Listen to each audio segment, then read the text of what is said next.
Well, hey. Welcome to the Kim Constable podcast. Nobody cares. Work harder.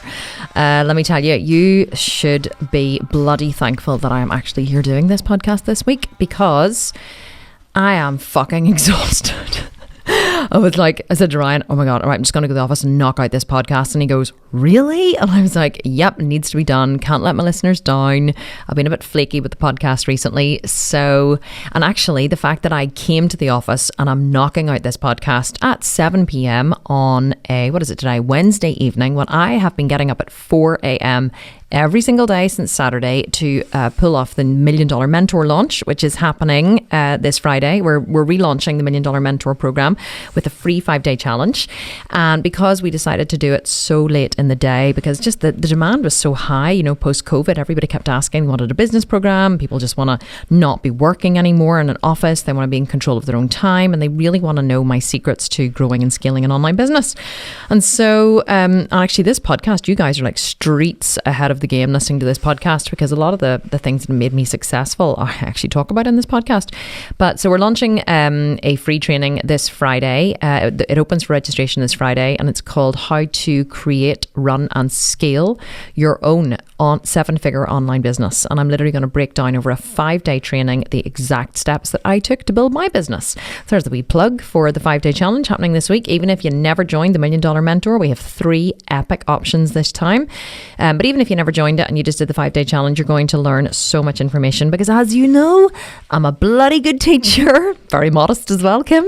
And I also give away a huge amount of information for free. So look out for that this Friday. If you just go to themilliondollarmentor.com, it'll be on the homepage. You can sign up for the training, and that may be something you're interested in. But so why have I been getting up at 4 a.m? Well, because normally my team would pull together all the parts of a launch, because we normally give ourselves months and months and months and in a lead up to a launch. But because this one was so last minute, and actually Alan, who is my chief technology officer, he runs a company. His dad is very, very, very, very ill with terminal cancer. And so it's very touch and go at the minute. And we don't even know, how long he's going to last, which is really, really bad for poor Alan. And so because that's been going on with him, and because it was so late, I just said, you know what, guys, I'm going to pull together this launch. And oh my God, I've really enjoyed doing it. Now, of course, the team are still organizing it. Jamie Lee is still my project manager, director of operations. She is still, managing all the projects, and everyone's still doing their bit. But it's so much easier whenever I pull all the particulars together. And that's exactly what I'm going to be teaching in the $1 Million Mentor as well. That exact process. So, but here's the thing, right? I run a busy, big company. We have 30 full-time employees all over the world. And I train, I would do cardio in the morning with Ryan at about 8 o'clock. And then we train in our home gym, which I'm going to talk about today as well. And then I don't usually get to the office until about about 11:30, sometimes midday. And by the time I get here at midday, the whole world is alive and awake, and everybody wants my attention. Everyone has questions for me, and I never actually get a chance to sit down and do any work. I spend my whole time having meetings, which is great because I run the company and that's what I'm supposed to do. But so I realized that if I get up at 4 a.m, actually I'm getting up at 3:30 a.m, believe it or not. So I'm getting up at 3:30 a.m. every day, and I get to get at least 5 to 6 hours of uninterrupted work in. 4 a.m. usually I'm sitting at the computer working. So I get about 4 hours in. This morning Ryan had to go to Dublin, so I actually worked till midday. I got 8 hours of work done. And I've managed to pull together the whole launch. So, but of course, I still can't get to sleep at night when I go to bed, although I will sleep very well tonight because I've had a couple of naps during the day. What's that made? And then that's made me lie awake till about 11 or half 11, cursing the fact I can't sleep because I know I have to get up again in 4 hours. So anyway, the fact that I'm here in the office rambling away and telling you about, me giving myself a virtual pat on the back for being such a superstar and running my own company is kind of part and parcel of what I'm going to talk about today, which is going to tie it all in, because today I really want to talk about what it takes to be successful. What it takes to be successful in the gym is the same as what it takes to be successful at home, not at home. Okay, I really am losing my marbles. Maybe I should drink more whiskey. What it takes to be successful in the gym is the same as what it takes to be successful in business or in your relationships or in life in general.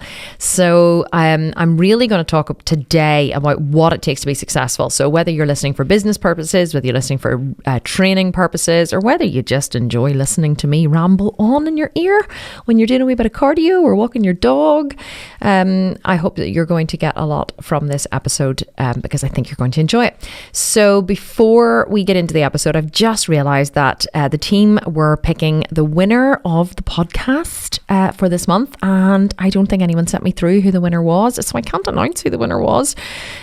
So I'm really, really, really sorry. I will announce that next week on the podcast who the winner was for May, but don't forget, if you want to leave a review for the podcast, we had a few more last month because, of course, I said that hardly anyone ever leaves a review, and so you have a great chance of winning, and then that doubled our reviews last month. So I think we probably had about 20 to choose from last month, which really actually isn't a lot.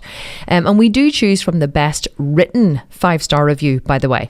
You know, the one that really seems like it, you know, we have touched lives, because we like to use those as well for testimonials, which is a really, really good way to use for testimonials. So the better the review you write, the more likely you are to get chosen. If you just say, I'm just giving you tips for winning here, because it's not me who chooses them, because I can be biased, because I know a lot of my followers and a lot of my Instagram people who follow me, and so I don't want to be biased. But so the team chooses them because they don't know anyone, and they take a vote on them as well. So if you're just like, great podcast, that was awesome, listen, you're definitely not going to win, because it's not like a draw.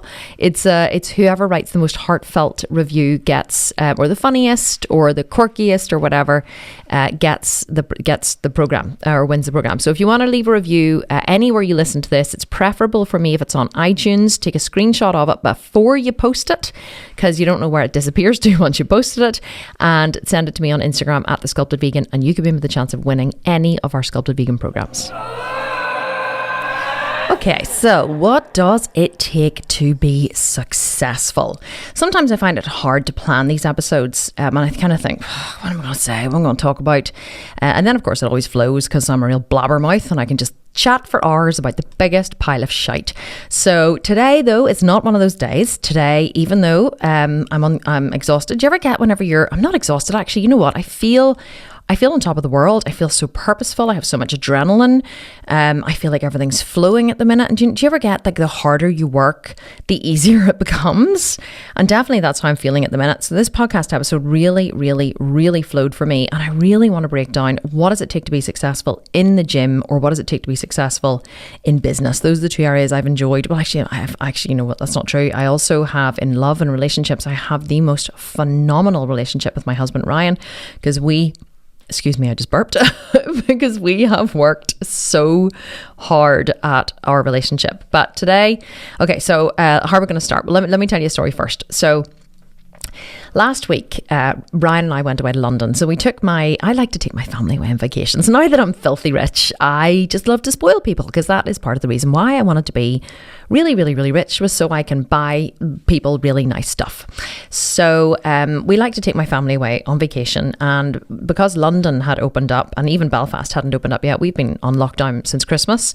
London had opened up, and I decided to take my family away to London to stay at a fabulous hotel called the Mandarin Oriental, and we had the most beautiful dinners and lunches, and we went shopping in Louis Vuitton. I bought my sister a new purse and a wallet, and I got myself some lovely Tom Ford and Chanel, and it was just a very indulgent weekend, and it was wonderful. But we also overindulged in the champagne, has to be said. Although I never suffer from hangovers, because I do day drinking, and I match every single drink with a glass of sparkling water, so I'm never dehydrated, and I wake up hangover free. I literally have not had a hangover since I think I was about 20. So anyway, we got back from London, and we trained in London in the hotel gym on the Sunday morning, because we like to train chest and triceps in the hotel gym. And then we came home, and it was Monday morning, and I really did not feel like training legs. Normally we train legs on a Tuesday and we have Monday off. So I wasn't really really primed for training legs, because I had, you know, quite a few drinks on the weekend, and then we got back quite late on Sunday, and I just, you know, my headspace just wasn't in it. And you know, like some days you're really, really pumped to train in the gym, and then other days it just takes a wee bit more of a mental effort. So that's how it felt on Monday. My body felt fine. We walked in the morning. I had energy, but I just felt like my head wasn't in it.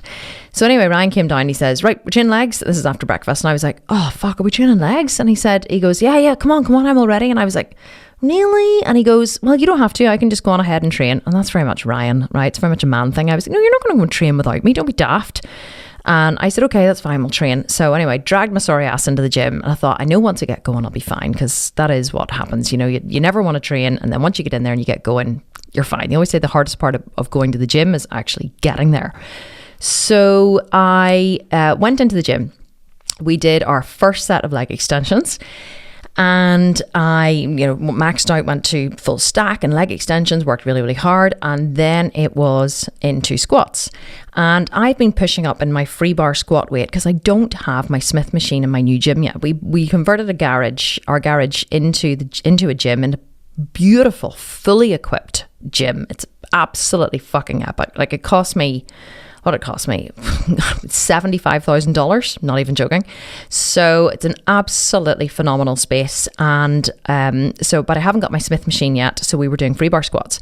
So anyway, I loaded up the bar, did, you know, one set of squats, two sets of squats, did my third set of squats. And I think I don't know what I was doing. I wasn't doing that heavy. I think I did 40, 60, 80, no, maybe a bit more. I think I did 60, 80, 90, or 60, 80, 100. 60 kilos, 80 kilos, 100 kilos, and then I was going for 120 from a top set. And Ryan said, what weight do you want on? And I said, I don't know. I was like, I just didn't know if I was feeling the 120. I said, I don't know, maybe, I said, actually, just throw the 120 on, because that's what I've been squatting. So I said, just throw the 120 on. Ryan goes, okay, yeah. And so he's standing there waiting for me to decide, right? And I was like, I don't know, what do you think? And he was like, it's your weight, Kim, I'm not deciding for you. So I was like, oh, okay. I said, okay, just throw the 120 on. So we put the 120 on. Now, what I really wanted him to say was, go for the 120. I've got you.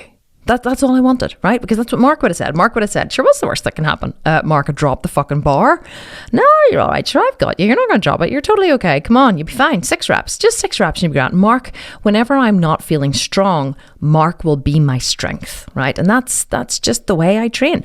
So I got onto the bar and I was just like, oh, my head wasn't in it, but I was like, come on. I was like, give myself a few, like, you know, groils and whatever. And I thought, right, go, Kim.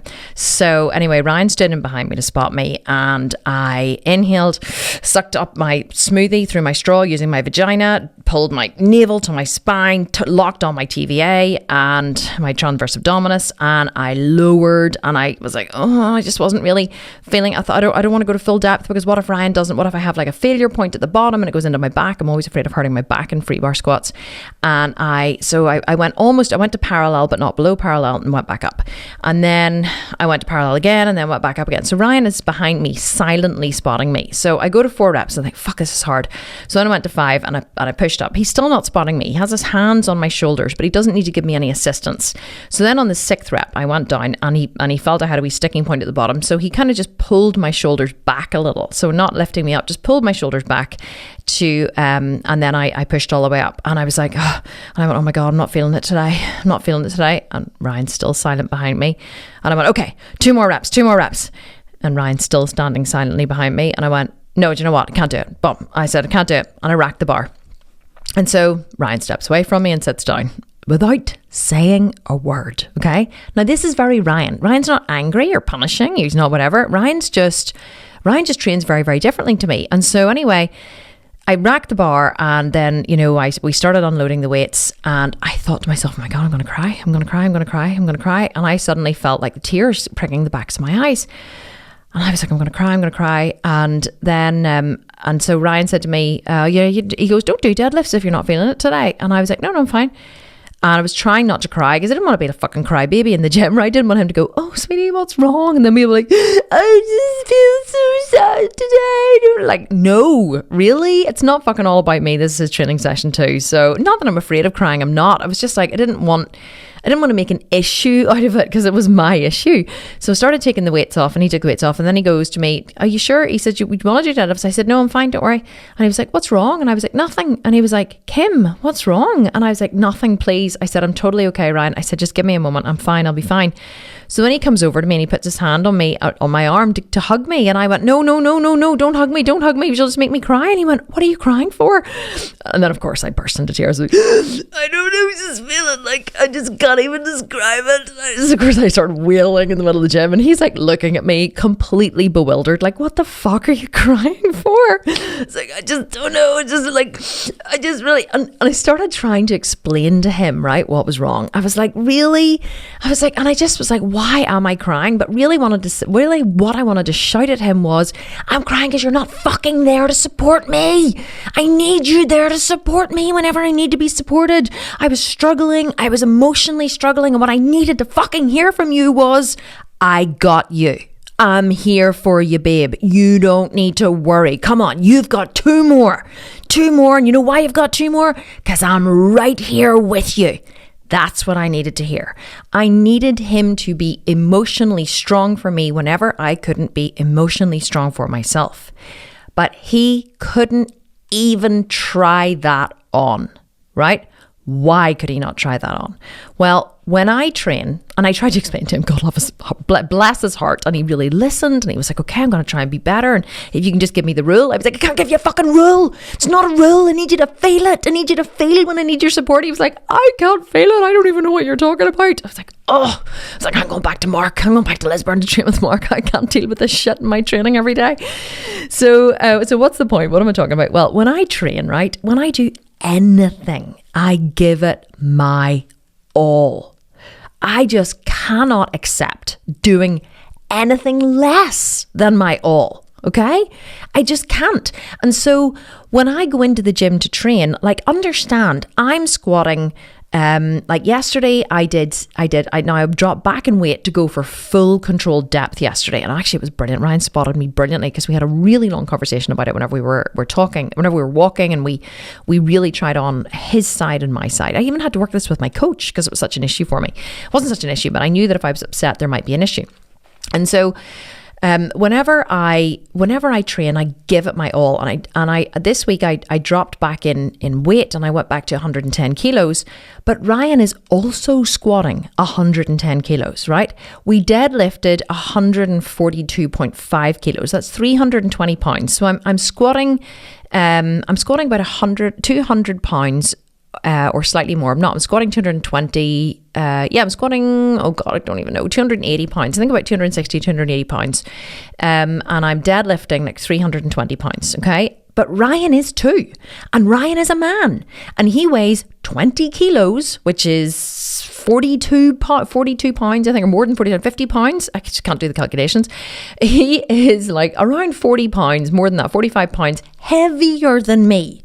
So really, he should be lifting a shitload more, but he doesn't. Do you know why he doesn't? Oh, because he has a niggle in his hamstring, and because he has no cruciate ligament in his knee and he doesn't want to damage it, and actually the last time that he went quite heavy in the incline hack squat, he damaged his hip and he had to get an arthroscopy. And I'm not saying these are not valid excuses, because they are, but I really hope Ryan never listens to this podcast. So actually it's not true, because I've said this to him loads of times. There's a part of me, no, there's not a part of me anything. Okay, what am I trying to say? Without being dishonourable to my husband, I believe that Ryan holds back. Okay, and I don't believe that he holds back because of injury. I believe that he holds back in life because that's the kind of person that he is. And it's not a criticism, and I adore my husband. But because I'm the kind of person who gives it my all, I give my all to everything that I do, it's so hard for me to train with somebody who doesn't do that. Now, whenever I trained with Mark Getty is a monster. Like, he's a freaking mass monster. He has more muscle than any man I've ever seen in my life before. But Mark is that way because he's very like me. We're both the star sign Aries. Mark is if I'm going to train, I'm going to leave my soul on the gym floor. I'm going to crawl out of the gym vomiting, spitting, sweating on my hands and knees, knowing that I gave my all to that workout. And that's the way I like to train. So the reason why I'm squatting, I mean, Ryan's weights, not even squatting, right? Even in lat pull downs, in bicep curls, in bench press, you know, Ryan is not in a bench press. I'm bench pressing 60 kilos for 10 reps. He's bench pressing 80 kilos for 10 reps. So he's not even benching that much more than me in a bench. And I am, 20 kilos lighter than him. And it's not that he's not capable of more. It's that Ryan believes that if you push yourself a little bit and then a little bit more and then a little bit more and then a little bit more, you will progress. And it is true, you will progress, but you'll progress at a snail's pace. And so, I am the kind of person that I will go in and I'll say, well, what's the worst thing that can happen? So, I dropped the bar, so I can't get up from the squat. So, I will always go to the very, very, very max that I can go to. I will go way beyond my comfort zone, whether it be in business, in the gym, in my relationships, in my body, anything, because that's the kind of person that I am. And I totally know where I got it from, because I remember actually a few years ago, I was selling a pram. You guys call it a stroller in America. We call it a pram over here. So whenever Corey was born, I bought him a stroller called a Bugaboo. And it was really expensive whenever we first bought it. It was over £1,000 for all the different components. And of course, then it did Kai and it did Maya, and I think it did Jack too. And so therefore, by the time Jack and my kids were, Corey is 16 and Jack is 9. So they're 7 years apart. I had 4 kids in 7 years. So after Jack had finished with it, I decided that I was going to sell it because it was still in really good nick. And so I cleaned it, scrubbed it, washed it, power hosed it. But there were a couple of wee bits and I ordered extra parts for it as well from Bugaboo itself, just to get into really prime condition, because that's the kind of thing I'm going to do. If I'm going to sell something, I know you're always going to be chosen top of the list and you're going to make more money if you really go above and beyond to make the product look perfect or as good as new as possible. And so anyway, but there was a couple of wee bits that just needed fixed on it. I can't even remember what they were. So I said to my dad, who owns a car dealership, and he has a workshop, like a mechanic's workshop. And I said to him, if I bring the Bugaboo down, can you just fix these couple of wee bits on it for me? Because we call my dad Mr. Fix It. And so he was like, yeah, of course, no problem. So I brought the Bugaboo down and I said to him, like, you see here, I said, there's one wee bit, I can't even remember what it was, but there's one wee bit here missing, and I wasn't able to get this from Bugaboo, and I know that if I could just, do you have something that could fix this? And he goes, oh, absolutely, I'll make something for that. So Dad's out in his workshop and he's getting this, and he gets this. I know what it was. There was it wasn't even a part of the buggy. It was like above the 2 front wheels, there were these like bits that were sticking up, and I don't know whether you could put like some kind of they were just for decoration, or you could put one of those, what do you call those things that you attach to the buggy that a toddler step with wheels on it? I don't know what it was anyway, but one of them was missing and it just made it look slightly unsightly. So Dad goes, I know how I can fix that. So Dad goes and gets the handle of a broom, okay? And he gets out a saw and he saws off a piece of the handle of a broom, and then he takes it to this angle grinder and he's like grinding it down so it's the exact proportion of the other one. And I was like, oh, well, this is a little more than I expected. This is a little bit above and beyond. So Dad grinds it all down and makes it and measures it. And I was like, Dad, I think, I don't think you need to go to this effort. He's like, no. If you're going to do it, you have to do it right. So Dad's grinding it and sawing it and doing this. And then he fixes it and whatever. And all of this little piece of a broom handle, right? So then he gets glue. This like, no, it needs to be a really strong glue. No, but actually that's going to need a screw in it, because that would come out. And if you knocked that against something, that would come off. God forbid something that Dad had fixed on the Bugaboo would come off in the future if someone knocked into it. He is not Mr. Half a Job. He is, if you're gonna do a job, you do it fucking right. So anyway, took him about, I am sure, an hour and a half to 2 hours. I'm not even joking. Right, to grind and fix. And then he got out some kind of paint, and he matched the black paint to the paint of the thing, and he painted it, and then he dried it, and then he buffed it a wee bit to make it look the same, and then he fixed it on, and he screwed it, and then he fixed the other wee bit of it, and then and then I'm going to touch up those wee bits here, and he got out this polish, and he polished and touched up all these wee bits. Well, let me tell you, see, whenever the Bugaboo was finished, it was as good as new. It looked absolutely amazing. To the naked eye, you wouldn't even know the changes that he made. And I was standing there watching him, laughing, thinking, oh my God, now I know where I get it from? I was obviously trained by my father, and I didn't even realize. I always knew Dad was like a bit of a perfectionist or whatever and had perfect issues, but I didn't realize just how much I must have actually been trained by him. But as I watched him fix this bugaboo and settle for nothing less than perfection, to like suffer nothing less than the best possible effort that he could put into it, I realized where I got it from. Dad was always like that. Like if we were, we grew up on wasn't a farm anymore, but we did still have a lot of animals. Dad had a car dealership. And if something in the yard needed fixed or painted or done, or, the yard was immaculate. There was never a blade of grass nor a leaf. I'm not even kidding. Like it was immaculate. Everything was painted, the upkeep was done, the grass was cut. Like it was a big yard. It was like a concrete jungle, big massive yard, car dealership. There was not one spot of rust on any piece of metal anywhere. He was an absolute and utter perfectionist, and he taught us all to be the same. He taught us to never ever ever give up while the job was not finished. Whether it be 10 o'clock at night and you were still brushing the yard or finishing up with the horses or feeding the dogs or all of the stuff that we used to do, Dad always taught us you always do it to the nth degree. And that's where I realized that I am like that. And when something needs done, right? When something needs done, you know what I do? I do it. I don't wait to do it. I don't write it on my list for the future.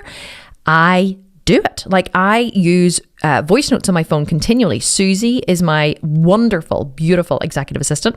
And I leave, as soon as something comes into my mind, I leave Susie a message. I'm like, Susie, can you please, it's Elaine's birthday on Thursday. Can you please arrange, I've just remembered, can you arrange flowers to be sent to Elaine?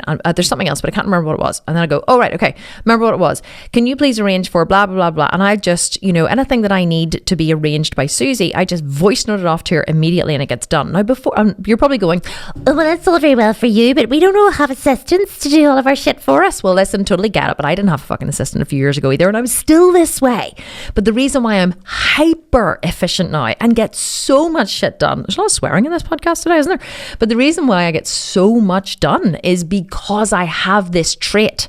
And so whenever I used to do the things myself, I got loads and loads of things done. Now that I have a full team of people to do them for me, I get even more done. But it's not the team that causes me to get a lot done. It's me as a person. I'm the kind of person who does a lot of shit that needs done.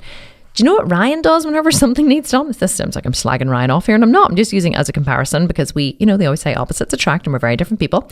When something needs done, do you know what Ryan does? He waits and he thinks about it and he assesses it and he considers it and he says to himself, yep, definitely must do that. And he writes it on his to-do list, but never really gets done. And case in point, we needed a new cistern for our toilet. Our house is 100 years old. I'm sure the toilet is also 100 years old. The cistern stopped flushing. It's one of those really old English cisterns, that's up really high on the wall and has like a big long pipe coming out of it, and it's got a big massive flush. Whenever you flush it, there's no efficiency of water in our house. It's and the water comes in and flushes it away. Well, the cistern stopped working, and because Ryan is the man of the house, and because I am now working full time and earning all the money, I have decided that Ryan needs to do a little bit more. And it's not that he is unwilling to do things, it's just that he doesn't do them fast enough for me. So I said to Ryan, you are the man of the house. Would you be willing to take care of the toilet problem? And he goes, oh yeah, sure, no problem at all. Yeah, I'll do that. So the next week I said to him, well, Ryan, have you fixed the toilet yet? Oh yes, that's right. I must do that. So next week, Ryan, what about the toilet? Is anything happening with the toilet? Oh yes. I was looking at cisterns online. I said, don't look, Ryan, just choose one. Doesn't fucking matter what it looks like. Just choose a cistern. Oh, right. Okay, I'll do one. Week later, Ryan, what about the cistern? Oh yes, all right, I must get to do that. Week later, Ryan, is the toilet fixed? Oh no, I have chosen a cistern. I just need to go to the Boucher Road and pick it up. Okay, next week, Ryan, what about the cistern? Oh yes, no, we need to go to the Boucher Road next week. Ryan, have you got? I swear to God, this went on. Do you know how long it took for our downstairs toilet to be fixed? 8 months. People kept coming into our house and going, my mum would come in and go, have you still not got that toilet fixed? And I would look at Ryan and go, are you fucking serious? But here's the thing, I refused to fix it. I could have had that toilet fixed, a plumber booked, the toilet fixed in 4 days. right? Literally 4 days. And it took Ryan 8 months to fix that toilet, and almost nearly caused a divorce in our house. And we actually got to a point one day where I was like, we need to have a serious talk about our relationship, because I'm not happy anymore. Because I was like, I cannot live this way. I cannot live with this type of apathy. Like it's just not how I'm built, but I also can't do everything. I need you to do something. And so eventually the toilet did get fixed, but it really did just show me, how I am the kind of person who does hard shit, who just gets it done. I'm willing to be uncomfortable. Now, here's the thing about my husband. Ryan is not willing to be uncomfortable. He prefers to not risk being uncomfortable, because success is important to him, but being comfortable is more important to him. So when we're training in the gym, Ryan will go to the edge of his comfort zone. Sometimes he'll push a little bit past into failure. He'll say, no, how you build muscle, how I've decided is the best way for me to build muscle is keep perfect form the whole way through and just fail on the last rep or fail on the last 2 reps. But Ryan and I have very, very different views of failure. Like whenever I'm failing, I'm like, like anyone who watched my Instagram story yesterday, I pulled a deadlift. It was 142.5 kilos. It was my heaviest deadlift I've ever pulled, because I swore I would never deadlift again. But now here I am enjoying it. And I screamed the whole way to the top. I was not letting that deadlift stay on the floor. And oh my God, at the top, I was like, fuck. And I was like, right, let's go. And I pulled it for 5 reps. I probably could have done another one, but I was happy with the 5. And so I will literally willingly go into discomfort in every single situation in life. I do not avoid discomfort. I am not a comfort avoider. I am a discomfort seeker.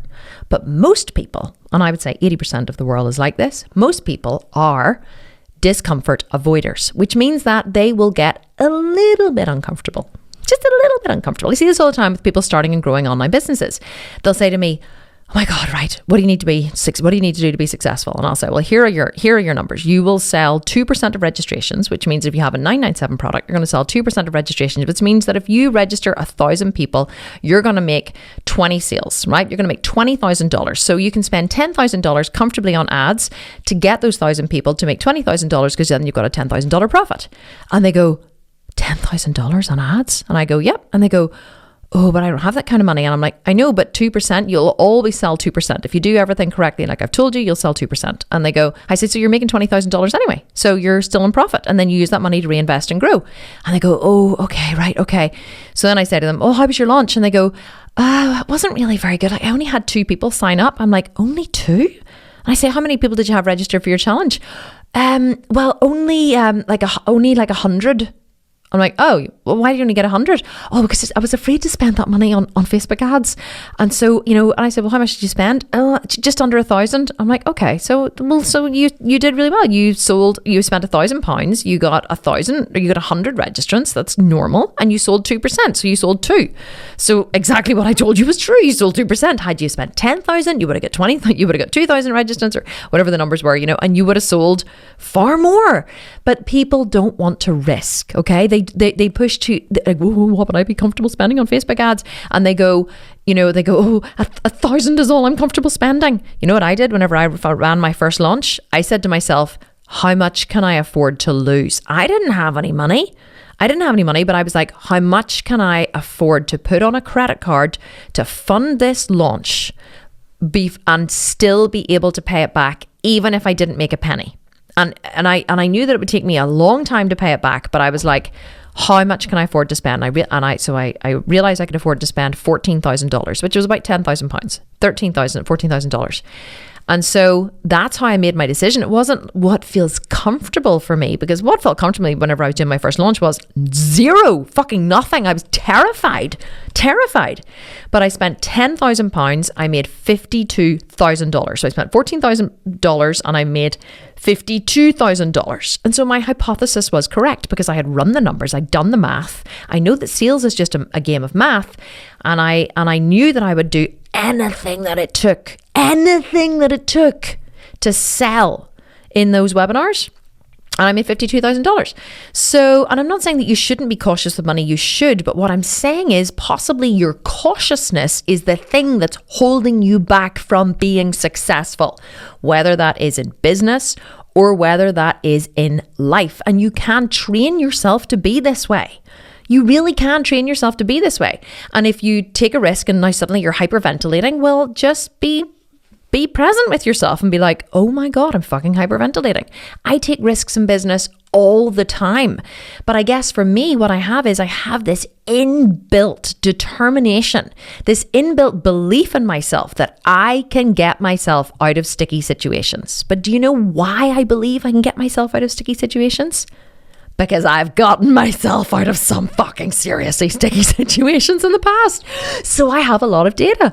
I've gotten myself out of being arrested, out of doing drugs, out of fucking like all kinds of crazy shit my parents didn't know that I was getting up to when I was a teenager. I got myself out of all kinds of crazy shit whenever I started my business, when I started bodybuilding. I've taken risks with my training. I've squatted 220 kilos. I've, on the incline hack squat, I had £100,000 on a credit card bill last year when the fucking pandemic hit. And do you know what I did? I said, you will not hold me down. And I went on to have the best financial year I've ever had in the business. We made nearly $5 million in revenue in the middle of a global pandemic. Were we all exhausted? Yes. But did we go down in flames? No. Why didn't we go down in flames? Because I am not the kind of person who will allow myself to fail. And that is the attitude that you need to have if you are to be successful in the gym or if you are to be successful in the business.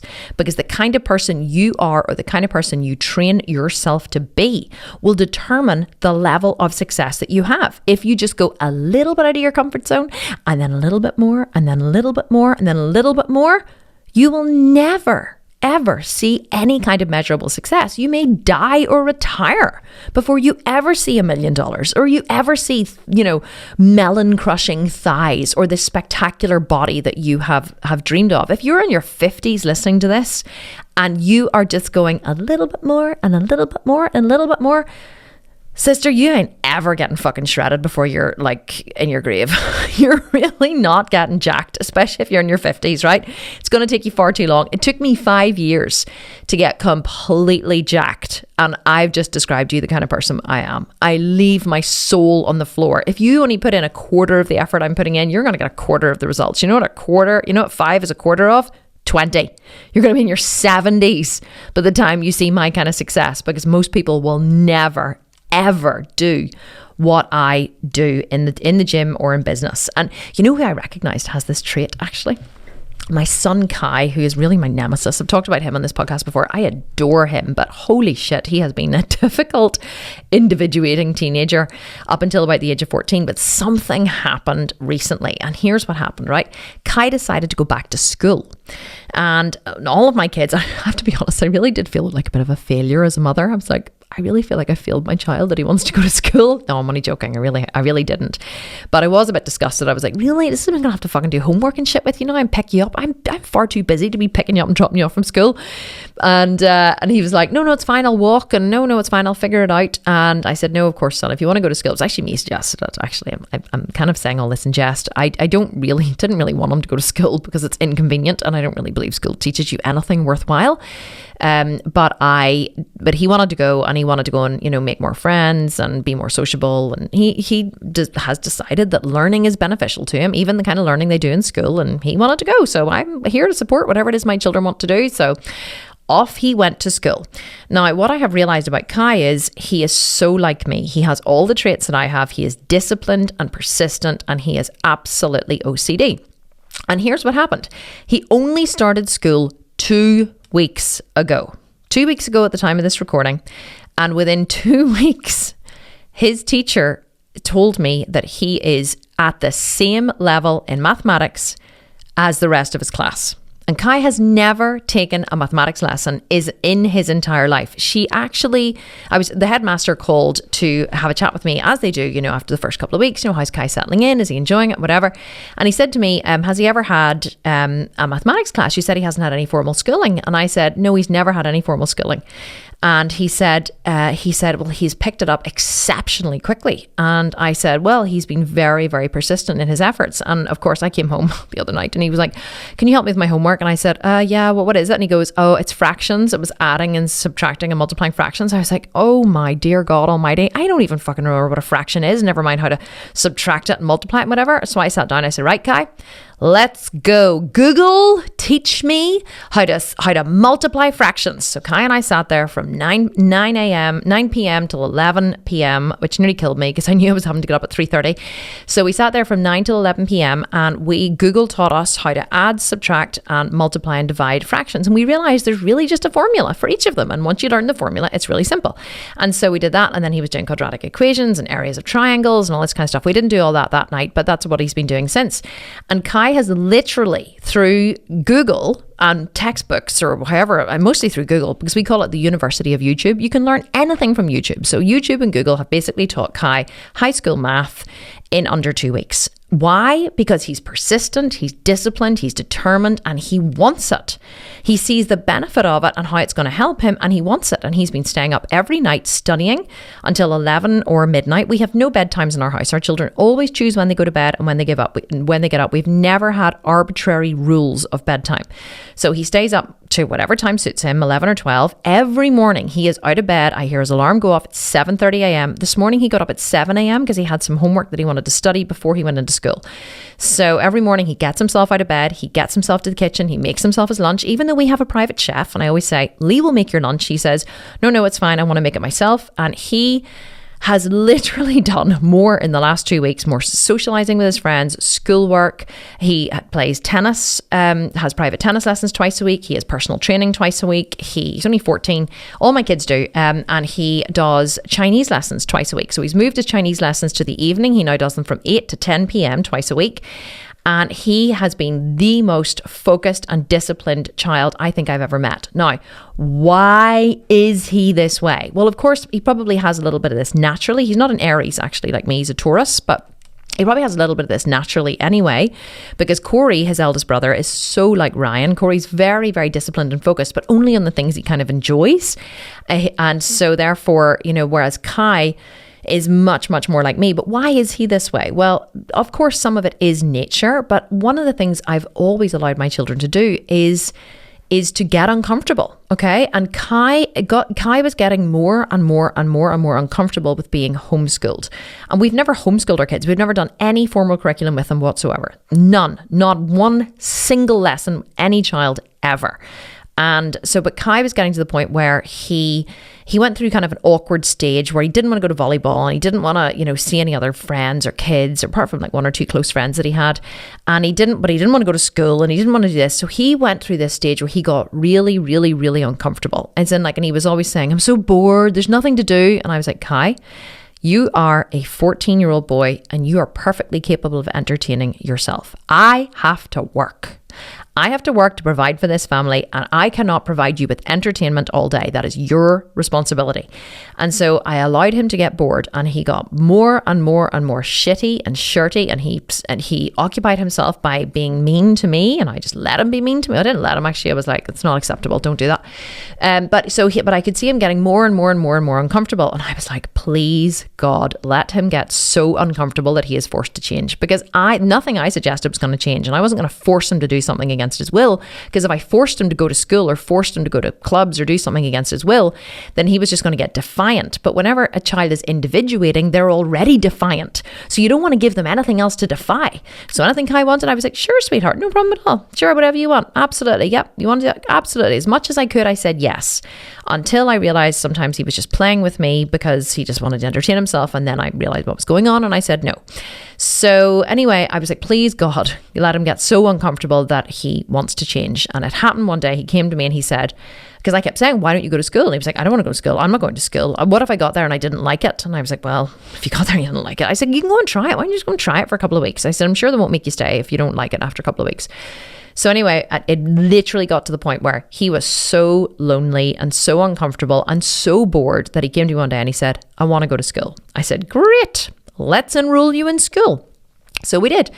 And I really worked hard to give him everything that he wanted. And because he got to such a point of discomfort, he changed. I always say that human beings will only change when change becomes easier than staying the same. So staying the same became so uncomfortable for Kai that suddenly he chose another option, which was going to school. And it's been the best thing that has ever happened to him. It's been the worst thing that's ever happened to me, because now I have all these, well, actually I don't do the school runs, I have to say. Ryan or Lorraine, our housekeeper, does them, and I did do a couple of runs today because Ryan was in Dublin. But so like, it really doesn't fall to me, but unfortunately Ryan still defaults to me and goes, what about this and what about this, when I think about this? I'm like, Ryan, you just have to fucking sort this out, okay? I raised our children for the first 14 years of their life. Now it's your turn.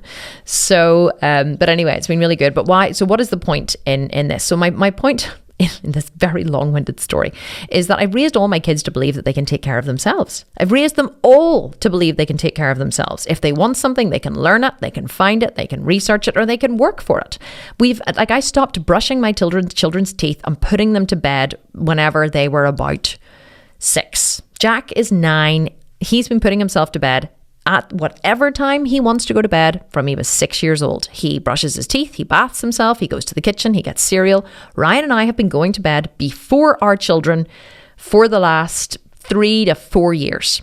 But I think before Jack was 6, I think the older ones put him to bed if we wanted to go to bed first. Our kids know they're respectful. They know to be quiet when we're sleeping. They don't stay up really late. Maya goes to sleep about 11. Kai now goes to sleep 11 or 12 because he has to get up earlier. Corey told me last night he was in bed at 3 a.m. Jack usually goes between midnight and 2 a.m.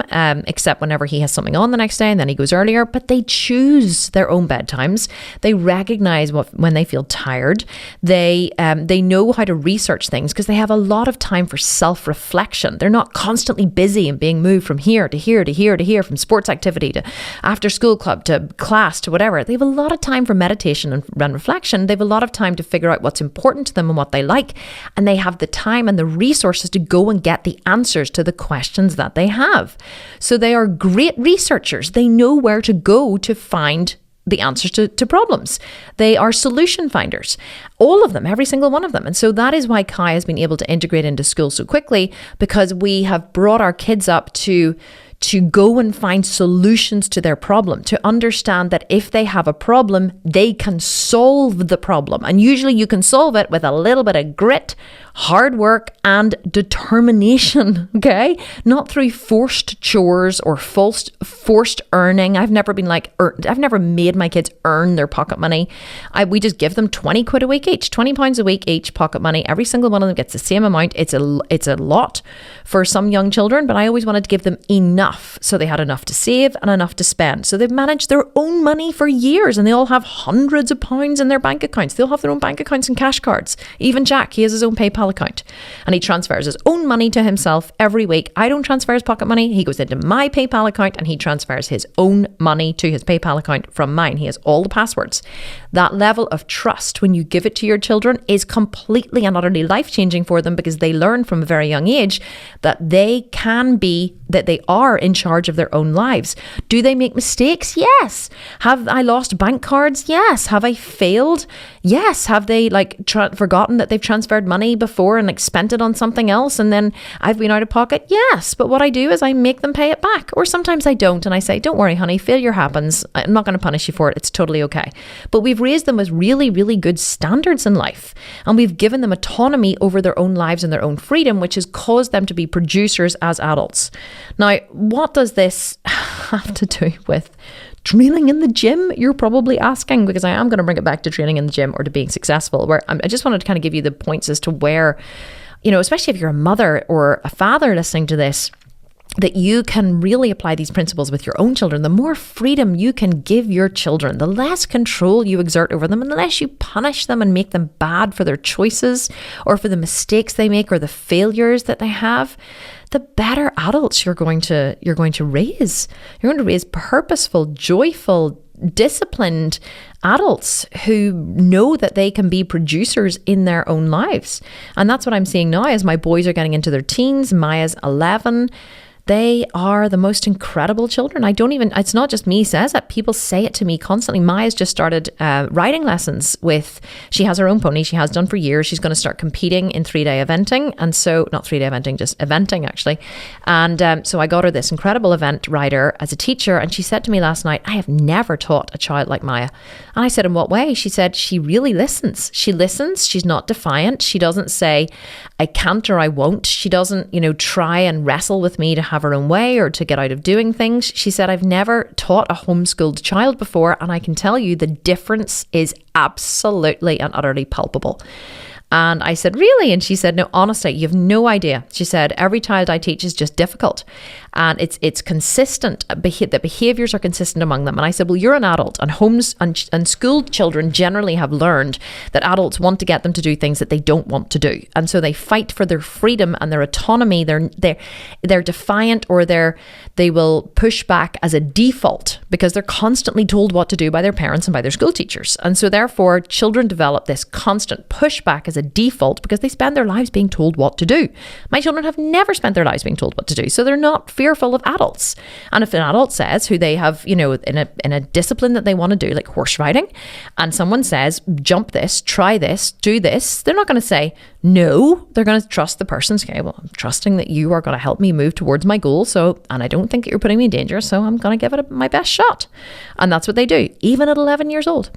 So, and I know that you guys love me talking about parenting on the podcast, so I just thought I'd throw a wee bit of that in as well. But here's the thing, right? I didn't actually learn. I want to finish by saying that I don't want you to think that I was always this way. Like, I kind of was always this way, as in, like, I was the kind of person who would be very intensely focused on anything that I took on. So any endeavor or hobby or anything I took on, I never just did it like my dad with the bugaboo. I never just did it a little bit. I would go all in. Like, if I decided I was going to eat a raw food diet, I went all in on the raw food diet. When I got pregnant and I had babies, I decided I was having home births. And if I could have had a husband-assisted home birth with no midwives there, I absolutely would have, but my husband was determined that was not going to happen. So I had midwives at home, but I had home births with my kids. And so whenever I did yoga, I became a yoga teacher. I did Ashtanga yoga. I did I was doing back bends and press handstands and arm balances and all the advanced yoga stuff, because I wasn't just going to do yoga. I was going to do the best yoga to the best of my ability. And so I've always been that way, but I guess one thing I did lack was the consistency to follow through over the long term. And so I remember my aunt saying years ago, it must have stung me, but now I use it as a teaching point now, but she said years ago when I was about 20, she said, oh, Kim, if only you could, I think it was about 24 actually, she said, oh, Kim, if only you could stick at something, you would be very successful. And I was like, well, that's hurtful. But it was true. Like, I was always going hell for leather into some kind of endeavor, and then I would jump sideways, and then I would jump sideways, and then I would try someone else. People do this with my programs, right? With not my prep programs, with all fitness programs. They go hell for leather into one program, and then they go, I'm a wee bit bored. And so they go to another program.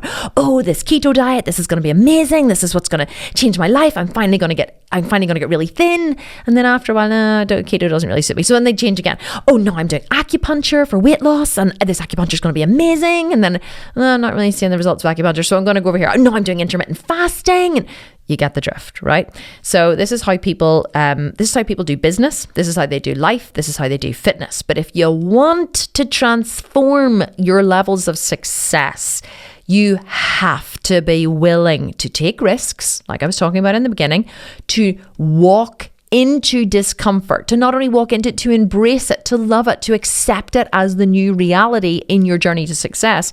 And you have to be able to stay consistent. You have to be able to be consistently uncomfortable. You have to be uncomfortable more than you're comfortable in a 24-hour period. Apart from when I'm sleeping, I am uncomfortable more than I'm comfortable. But here's the thing. Being uncomfortable is actually comfortable for me. Doing the hard thing is easy for me. Doing the hard thing is easier for me than doing the easy thing. Does that make sense? It's easier for me to be persistent, to go all the time, to be energetic, to be sitting here recording the podcast at 8 o'clock at night, even though I've been up from 4 a.m. It's doing the hard thing is easier for me than doing the easy thing. If I lay on the couch all night watching fucking MasterChef, I would be like, oh my God, like having so much anxiety because there'd be so many things I could be doing, so much of life I was missing out on, so many opportunities to make things better, whether it be physically, emotionally, in my life, in my house, in my body. I always think there's something to be done. Life is designed to be lived, you know? But I wasn't always this way. I was kind of, but I'll tell you what changed for me. I remember whenever I was younger, and like in my teens or in my teens and my late teens and my early 20s, when I left university and I went out into the working world, I always wanted to be rich, right? I always wanted to be rich, but I kind of wanted to be rich and comfortable at the same time. And unless you inherit a lot of money, but I have a friend who's a very, very, very, very wealthy heiress. And let me tell you, she is not happy. So money does not make you happy. But she's miserable in comfort, of course. But it's not that she's not happy. She is happy, but she's certainly not like ecstatic like you would imagine every day having all this money. And so, but I always, interestingly, many people don't believe this whenever I tell them, but I wanted to be rich, but I wanted to be comfortable. And so I thought the best way to be rich but comfortable was just to marry a millionaire, marry a rich man, or to marry at least a man who could work very hard and had a lot of prospects and seemed to be able to make a lot of money. Because I just wanted to be, it's not that I wanted to be comfortable, but I kind of wanted to do the things that I'm doing now. I wanted to have enough money to be able to throw parties for my family every weekend and take them on expensive vacations and buy Louis Vuitton and Chanel and, you know, drop, you know, $100,000 on a vacation to Australia if I wanted to, and fly my whole family first class. Like, I wanted to live an expensive life. I've always wanted to be rich, and I make no excuses for it or no apologies for it. I make no apologies for it. I always wanted to be rich, but I didn't know how to be rich. I didn't know how to do it. But not only that, I wanted it faster. I didn't want to work all those years to be rich. I wanted to have it faster. Just like people want to pretend that they haven't been abusing their bodies for the last 20, 30 years, and now they want to be thin. When they make the decision, and they want to be thin so badly that they will do anything. They will do acupuncture or Weight Watchers or intermittent fasting or keto, or they will do all of these different fad diets or take skinny teas or fat burners or injections or cryolipolysis or what's the other one? You get fat sucked out of your thighs, like liposuction.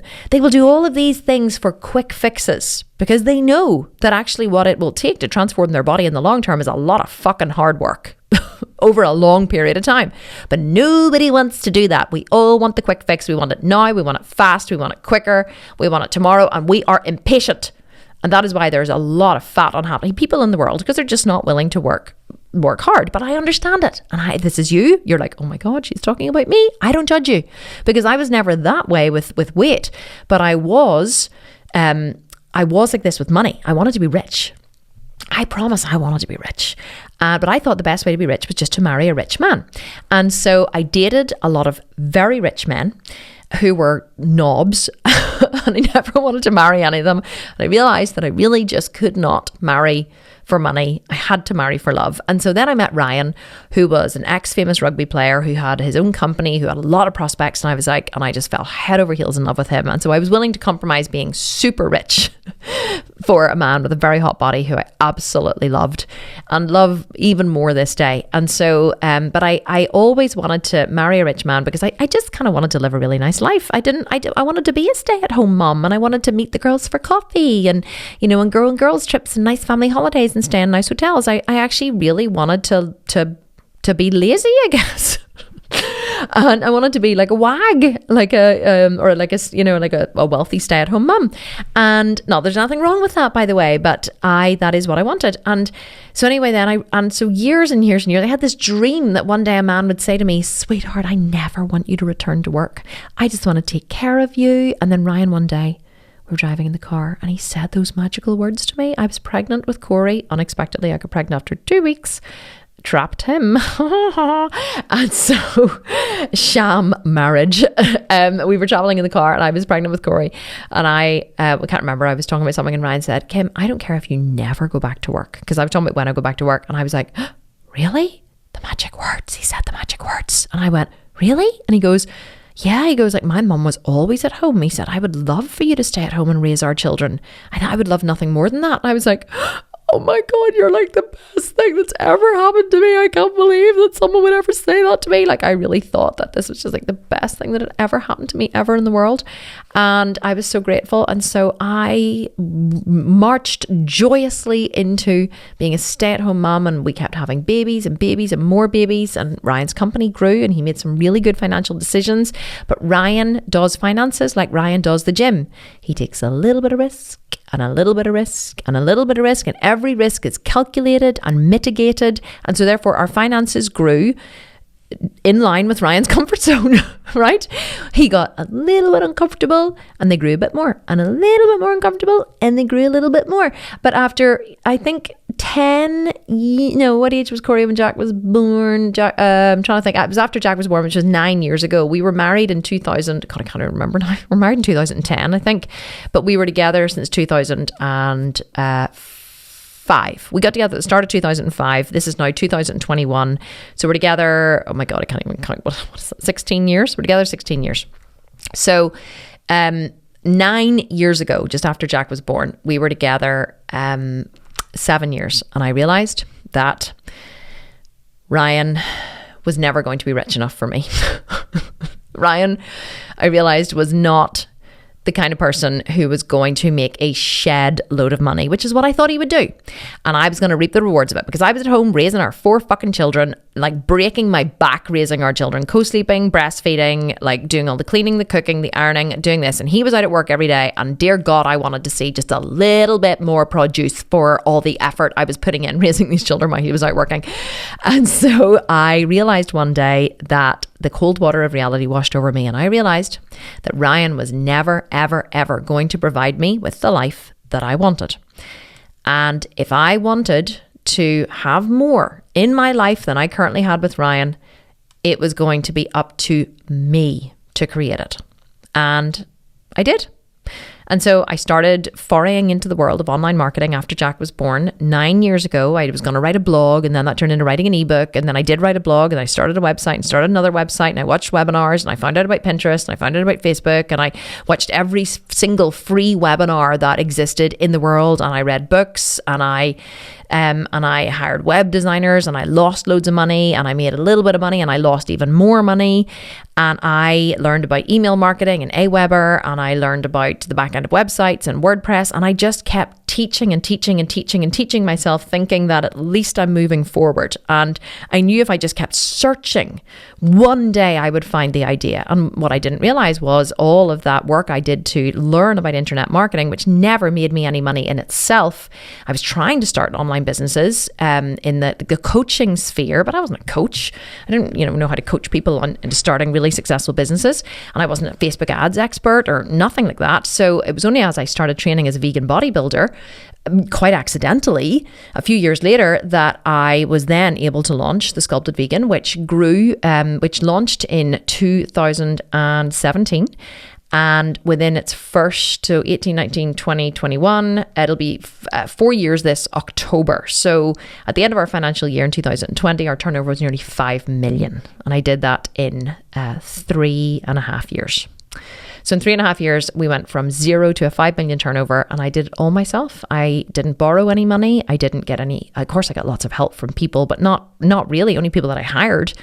I grew my Instagram following to 420,000 followers, and I grew a team of 30 people worldwide. And I did all of that while still looking after and raising my children and sculpting my body in the gym. And when I could afford to, I hired help. I hired my housekeeper. And then I hired, Alan, who is my chief technology officer. And then I hired, Jamie. And so the company grew. So I hired people in to help me. And then I hired Lee, our chef. That took a massive pressure off me not having to cook at home. But in the beginning, I did it all myself. And so what is the moral? What is the moral of the story? And what does this have to do with training? Well, what I realized was that, like I said, if I wanted it, I had to build it myself. No one was coming to save me, okay? Like Kai, he got so bored that he realized he did not want that life. And so he changed it. And he's very focused and purposeful to change it. But you don't have to have a moment like I had. You don't have to have the cold water of reality washing over you in order for you to in order for you to change, you can just decide to change right now. And so what does this have to do with training? Let's go back to the original point where I cried in my first squat. Well, I am the kind of person who seeks discomfort. I seek it out. I look for it. I embrace it. It feels comfortable to me. But Ryan isn't that way. He can't even try on what it's like to be me because he avoids discomfort. He goes to the edge of his comfort zone and no more, then to the edge of his comfort zone and no more, and then to the edge of his comfort zone and no more. It's like, it's like a baby who only walked like 5 steps a day, and then the next day maybe 6 steps, and then the next day 7 steps, instead of just realizing one day, fuck me, I can get up and I can walk all day. It's, always preserving a little bit of yourself. So that's the way Ryan is. And so he's not a good training partner for me because he doesn't intuitively understand what I need, because he can't understand what it's like to get under a squat bar or pull a deadlift off the floor where you literally feel like you're gonna shit yourself. I get nervous before I train. I have to really rile myself up. When I push up with 220 kilos on a well, actually I do 100 kilos on a V squat or 120 on a free bar. When I have that weight on my back, there's always that little fear that you could get injured. Now Ryan, because I have an injury in my lower back, Ryan is afraid that he's going to get injured when he squats. But rather than, I still risk the injury, but I do everything that I can to mitigate it. Like I rather than pull back on the weight, I learn more about the transverse abdominis and turn it on. I learn more about how to protect myself so I can still push really hard and go heavy. Ryan just doesn't go heavy. So Ryan protects himself in a different way. He protects himself by staying out of the danger zone. I go into the danger zone, but I put on my helmet, my knee pads, my elbow pads, my fucking beekeeper outfit. Like I will armor myself and go into the danger zone and take that risk. Whereas Ryan does not armor himself because he stays out of the danger zone. So emotionally, he never has to armor up for those heavy, heavy weights, because he never lifts them, because he never pushes that far out of his comfort zone. And so therefore he can't even understand me when he's standing behind me and I'm going, I don't know, I'm not feeling it today. And I'm going, 2 more. He's standing there and he can't even try on what that feels like for me. He just thinks I'm having a wee talk with myself. I'm having a wee, 2 more, not really feeling it. And he's thinking projectively, you know about projection because I teach all the time. He's just thinking that I feel like he feels whenever he's got a squat rack on a bar on his back, which is, yeah, it's heavy and it's a bit uncomfortable, but it's not that uncomfortable. So if he was ever going, I don't know that I'm feeling it today, he would kind of be maybe teetering on the edge of his comfort zone. Whereas I'm already like hook, line and sinker. I've jumped off the edge and I'm fucking sinking, baby. When that bar's on my back, I've taken a risk, but he can't try on what that's like because he doesn't put himself in there. And that doesn't make him a bad person, by the way. It doesn't make you a bad person if you don't do it. But what I want you to get really, really, really, really, really real on, what I want you to be completely in reality about is don't lie to yourself. Okay, don't kid yourself. Pride is a terrible thing. When Ryan and I talked about this the other morning when we were walking, he tried to defend the fact, no, I do go past my comfort zone. No, I do. I'm comfortable. It's because of the injury. I said, Ryan, it's really not because of your injury. I said, I understand that you're scared of, injuring yourself and, you're nearly 50 and you were a professional rugby player and all that. But I've known you for 16 years and you're not the type of person to go outside your comfort zone willingly. And that's what stops you from training hard in the gym. And that's what stops you from being an intuitive spotter. And that's not bad. It's just different. Okay. But here's the difference. Ryan doesn't really want to build massive amounts of muscle. He really doesn't want to change his physique that much because if he did, he would make himself more uncomfortable. He wants it, but he doesn't want it badly enough. So my question to you is, how badly do you want it? Because everything that I do, I can't even try on because I have it naturally on the inside. And if you don't have it naturally on the inside, where you just don't go to failure in everything that you do and take risks, then you have to ask yourself, how badly do you want it? Because you might not want it that much. And that's okay. But don't lie to yourself. Don't pretend that you're doing more. Don't blame the diet or blame the meal plan or blame the workout program or blame the fact that you just did it with the resistance bands and Kim Constable told you that you would get good results and you didn't, so it's her fault. Just take a long, hard look at yourself and say, well, where does my responsibility lie here? And did I really push that hard? Can I be honest with myself and say that I kind of felt like how Kim's describing it now? Because I would imagine if you're 80% of the world, you probably didn't. Okay, you probably didn't. And the main reason I've been successful isn't because of any system I've used or emails that I've sent or webinars that I've done or 5-day challenges or anything like that. Or even in bodybuilding, it's not the gym program or it's not the fact that I've had Mark as my training partner. Because let me tell you, I thought that when I convinced Ryan to come and train with me and Mark, that Ryan's body would explode. I just thought, oh my God, because I didn't even know it was me before. I thought it was Mark pushed me. I used to say, oh, I love Mark because he just knows, he just pushes me so hard. And then whenever Ryan came to train with us and I realised Ryan didn't let Mark push him. Not only did he not let him push him, Mark didn't even try and push Ryan. And I was like, what's wrong with you? Why are you not putting more weight on? Don't let him off with that. He didn't even fail. Why would you not make him do another set? And Mark was like, well, he doesn't want to do another set. He doesn't do another set. I can't force him. And then I realised I had this moment, this epiphany one day. I even sent Mark a message. I was like, holy shit, all along I thought it was you. But it's not you, it's me. And he said, of course it's you. It's always been you. That sounds like a movie, doesn't it? Mark was like, it's always been you. I've never pushed you harder than you're willing to push yourself. He said, Kim, there's very few people are willing to go there like you are. He said, that's why I love training with you. Because you come in here and you give it your all. He said, most people don't do that. I was like, really? He was like, no, Kim. Like, I couldn't even understand how people didn't do this. I was like, why would anyone come train in the gym if they don't give it their all? And he said, because people are afraid of being uncomfortable. And so whenever Ryan went to train with us, I realized, oh my God, it's not Mark. Mark's not pushing me. It's me pushing me. And that was a massive epiphany for me.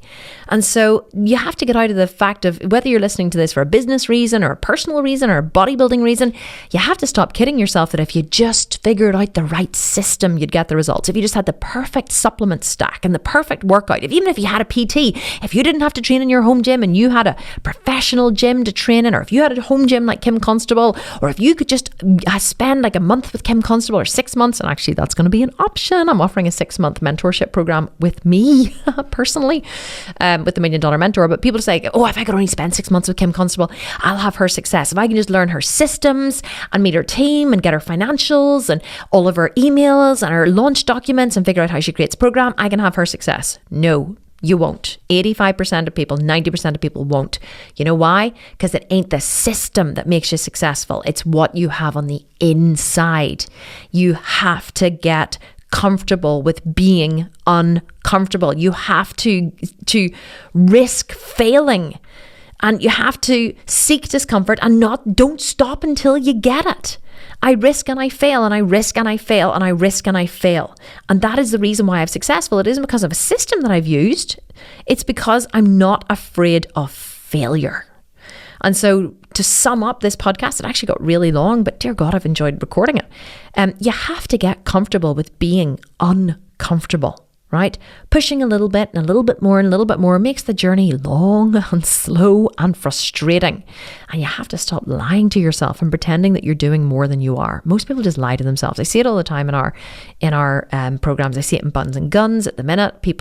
They're lying to themselves about, and they post these pictures where they're in the butt camp. I don't really see it in Buns and Guns yet, but in all the other programs, they post these pictures and they're like, these are my 7-week progress pictures and I'm really disappointed. And I look at them and I'm like, yeah, you haven't been working. They're like, I've been working so hard. I'm like, no, you haven't, sweetheart. Because if you actually followed the program for the last 7 weeks, unless you have a medical condition which would stop you from losing body fat, it's a physical impossibility that you've been following the program the way it's supposed to be followed. The body doesn't lie, just like the bank account doesn't lie if you're working hard in your business. You know, it's the amount of effort you put in is a direct correlation with the results that you will get in anything that you do in life. I get the best results. I make millions of dollars. I fucking shop in Louis Vuitton and take my family on $10,000 weekends to London because I'm willing to get up at 4 a.m., 3:30 a.m., whatever, for weeks on end. I'm willing to come to the office and record this podcast because I will not let myself off the hook with recording my weekly podcast because I made a commitment to myself and to you that I would show up. And sometimes I have to choose differently, and I do, and I don't beat myself up for it. Sometimes the podcast didn't get recorded, okay? I had to choose differently, and that's okay. But 99.9% of the time, I'm persistent. I show up even when I don't want to. I see the value in what I'm doing, and I don't let myself off the hook. But you have to decide to go there. It's a decision that you have to make, and you have to decide to not only accept it, to embrace it. And when you do, you will enjoy unparalleled levels of success. I promise. I just realized I've been talking for 1 hour and 17 minutes. So hopefully you're still with me and you haven't nodded off, but I'm sure you probably finished your cardio or whatever it is that you were doing for 60 minutes expecting me to stop blabbering on. But hopefully you did enjoy this. Oh my God, I so enjoyed recording this. I love it when I'm all fired up for recording a podcast. And so hopefully you enjoyed it as much as I have enjoyed it. Please, please, please don't forget to leave me a review.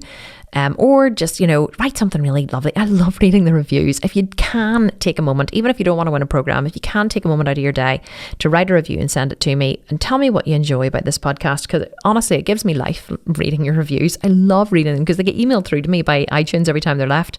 So please do leave me a review. I would just love to read what you want from this podcast. And also, we send out, one last thing before I go, we send out a weekly email with the podcast, with the link to the podcast to our list. And last couple of weeks, I asked for people to reply to the emails to tell me what subjects they wanted me to cover on the podcast. So I did this for 2 reasons. The first one is because I genuinely want to know what you guys want to hear. A lot of menopause requests. All those emails are being sent directly to me. And so a lot of menopause requests, which is really fantastic. And what else? So what I was going to say was, if you're on our email list and you do get that email with the weekly podcast, I would love for you to reply to the email, because my team is putting all the responses into a spreadsheet, and then I'm going to go through the spreadsheet and we're going to do some kind of data correlation to see what people most want to listen to. And that's going to help us to create our future programs and freebies and all that stuff as well. So it is nice if you send it to me on Instagram. It's even better if you respond to the email. So a heartfelt plea from me: if you enjoy this content, please just take 2 seconds out of your day and do something to give back, which is don't send me an email. I want you to reply to the email. The reason why I want you to reply to that one is because our open rates in Infusionsoft have been hurt really badly recently, because we had a lot of spam traps in our massive email list. We have an enormous email list. And so if you respond to the email, it actually really boosts our delivery content. I don't know, I'm not an expert in it, but it really does boost. If people respond to your emails on your email list, it boosts your delivery rates, your open rates, and more of them are delivered. So don't ask me why they're not delivered. It's really heartbreaking to spend all that time and effort getting people's contacts for your email list to not even have the fucking emails delivered. But anyway, Hotmail and Yahoo and Gmail just hate us. What can I say? Guys, this was awesome. Hope you enjoyed it as much as I enjoyed chatting to you. And I will chat to you next week for another episode of the Kim Constable podcast. Look out for the $1,000,000mentor.com. It'll probably be live tomorrow, which is Thursday. Oh my God, don't even know what date it is today. Let me just check my watch. Thursday, the 4th of June, 2021. No, Thursday, sorry. Start again. Thursday, the 3rd of June, 2021. It should be live by then. If you're listening to this any other time, then it's probably not relevant, but go to $1,000,000mentor.com to sign up for the free 5-day challenge, which is how to create, run, and scale your own 7-figure online business in a 5-day training, completely and utterly free for you. And I hope to see you inside the training, and I will definitely chat to you next week on the podcast. But for now, all that is left to say is adios, and I love you all so much, and thank you so much for listening. Can't wait to chat to you again. Have a wonderful rest of the week wherever you are, and bye for now.